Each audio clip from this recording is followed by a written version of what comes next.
the knock at the door. Ethan Carter wasn't running from anything in particular. At least, that's what he told himself.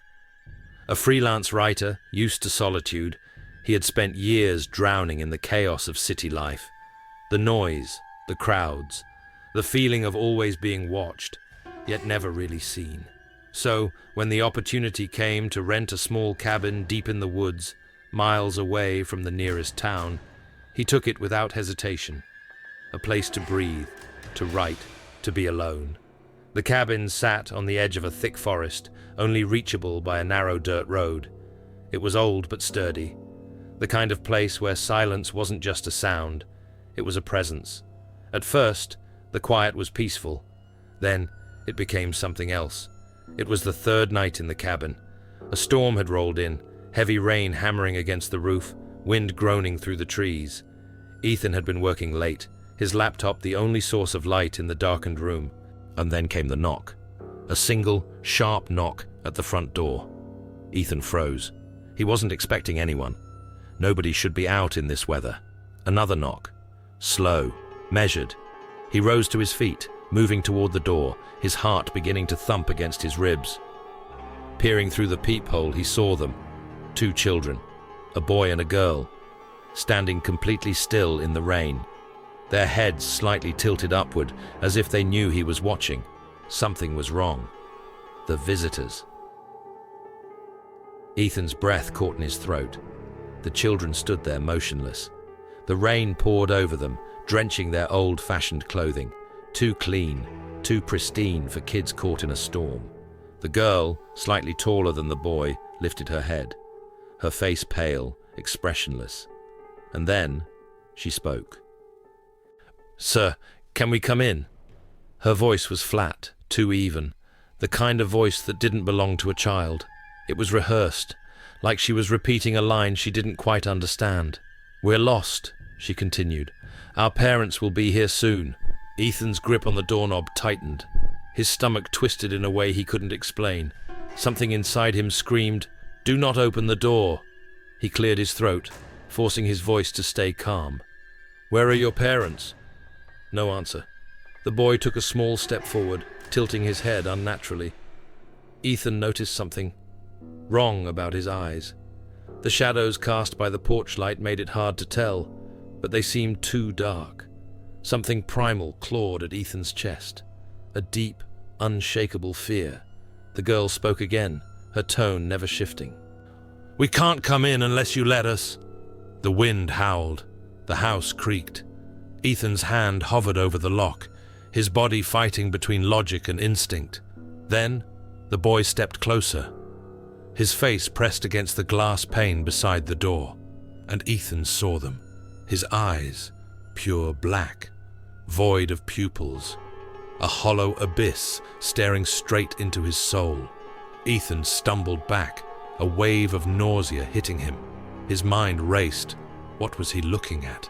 His fingers fumbled for the deadbolt, sliding it into place with a sharp click.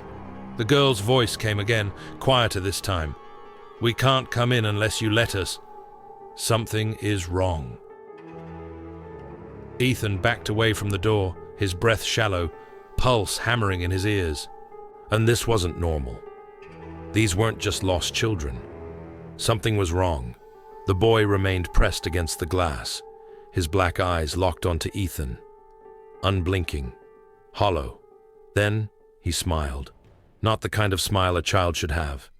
It was too wide, too slow, stretching unnaturally across his pale face. Ethan's skin crawled. The girl, still standing perfectly still, repeated herself. "We can't come in unless you let us." Her tone hadn't changed, but something about it felt closer, like she was whispering directly into his ear, though she hadn't moved. The air in the cabin felt heavier, the space around him wrong. Ethan swallowed, forcing himself to think rationally. Maybe it was just a prank, maybe some local kids messing around, but his gut knew better. The wind slammed against the house, rattling the windows. The storm had gotten worse, yet the children didn't flinch. They weren't shivering, they weren't wet, they weren't even blinking. He forced himself to look away from their faces and grabbed his phone. No signal. Of course. Out here in the woods, it was unreliable at best. The boy's breath fogged up the glass, though Ethan hadn't seen his chest rise or fall. Then, something new. A sound. Tap, tap, tap. Fingernails dragging along the window frame. Not from the boy, from somewhere else. From inside the house. Ethan spun, flashlight in hand, scanning the darkness. The beam of light shook as he moved, his hands slick with sweat. Shadows stretched unnaturally across the wooden floor. The corners of the room seemed darker than they should be, shifting, twisting. And then the lights went out. A soft click, silence. Then a whisper. Let United States in. The unnatural presence. Darkness swallowed the cabin. The storm outside raged, wind howling through the trees, rain hammering against the roof. But inside, there was nothing but silence. Ethan stood frozen, gripping the flashlight like a lifeline. The weak glow barely cut through the suffocating blackness.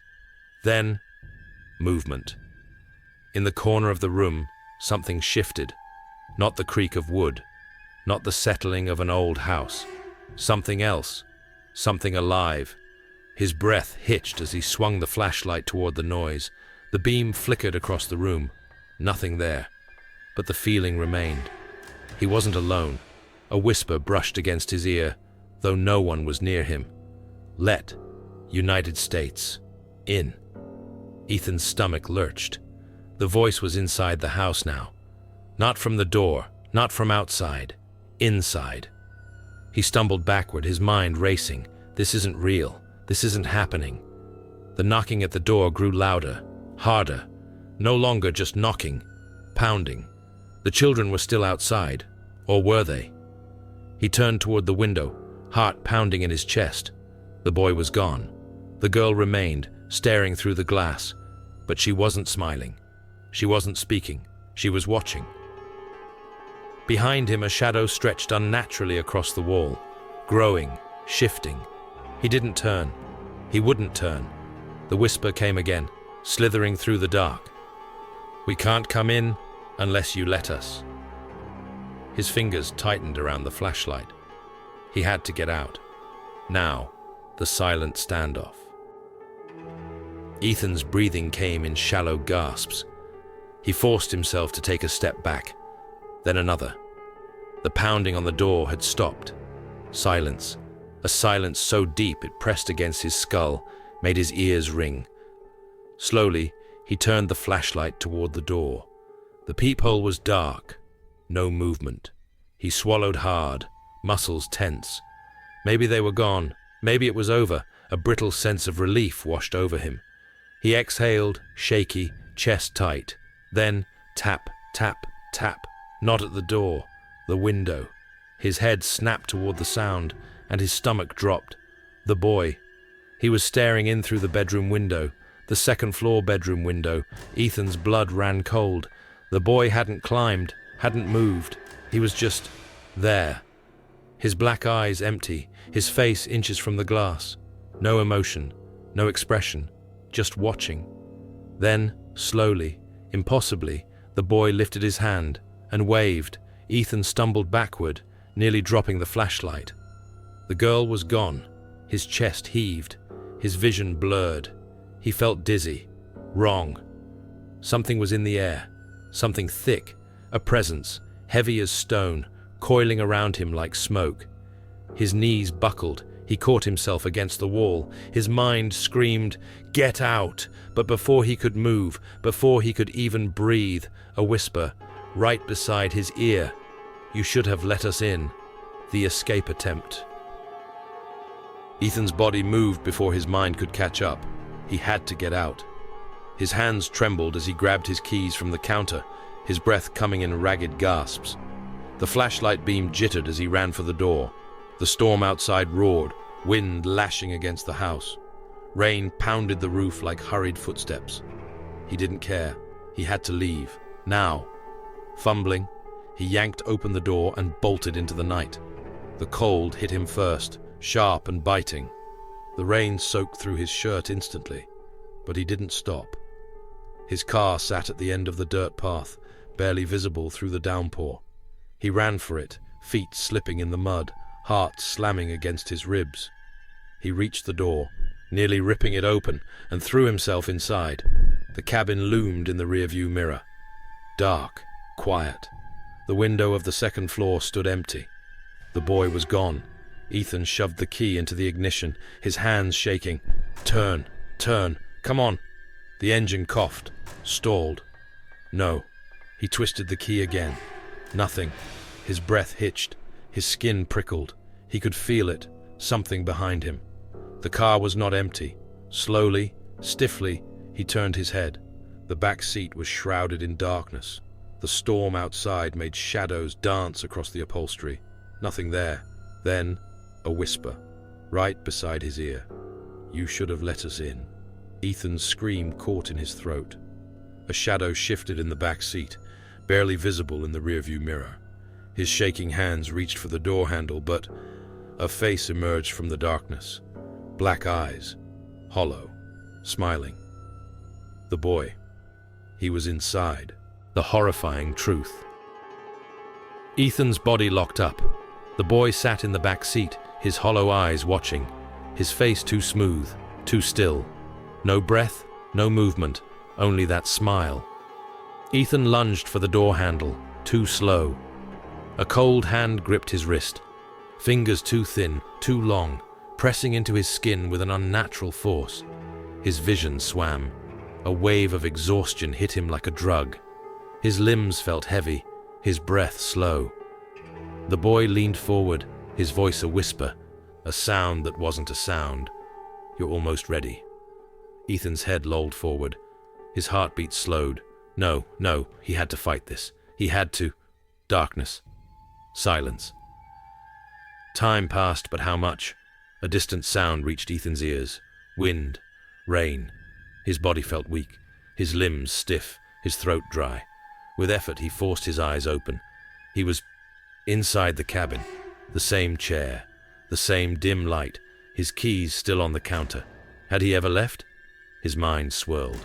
He sat up, feeling strange. Off. His reflection in the dark window caught his eye.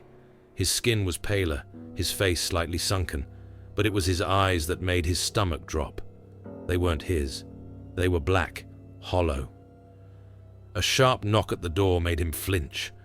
A car passed by outside, its headlights flickering through the window. Someone was out there.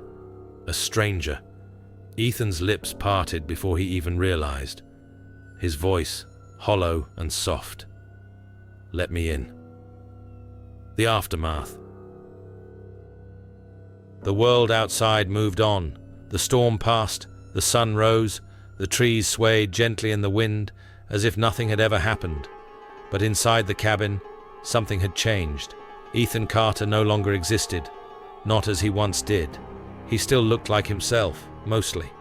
The same hands, the same face, the same voice. But his eyes betrayed him, deep black voids, cold, empty. He didn't need to eat. He didn't need to sleep.